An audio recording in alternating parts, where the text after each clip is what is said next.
On Monday, Matt bought a Bitcoin.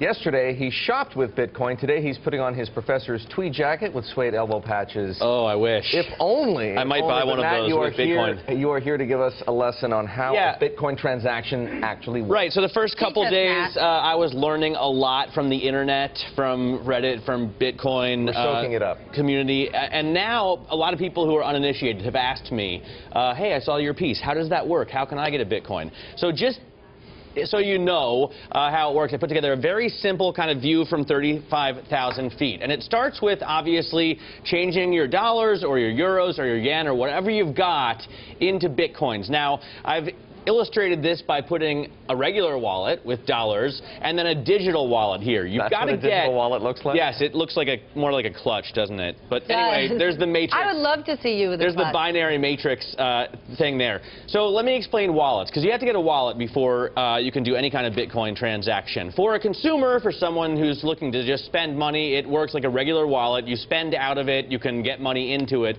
For a merchant or a producer, a vendor, a service provider, whatever, it kind of works like a cash register. Now, in order to make a transaction happen, each wallet has two keys, a private key and a public key. If you're selling something or if you're accepting Bitcoin, you show someone your public key, and that is the QR code that you see there. You can take a picture of that key with your wallet if you're a buyer, and then it generates a numeric code that's random. When those two things come together, the private key, your private key, and the merchant's public key, it makes a transaction. Now, those transactions all go into blocks, or you could think of it as a page on a ledger, and there are hundreds or thousands of big mining operations there that are competing to try and verify and secure those blocks. As a reward, they get 25 Bitcoin. I don't want to get too into the weeds, but what they do is they wrap a kind of digital armor around each block, each ledger page, and secure it. And they do it over and over and over again so that the transactions are all irreversible. So it's a really interesting procedure. And what happens, though? There's a fixed number of Bitcoins.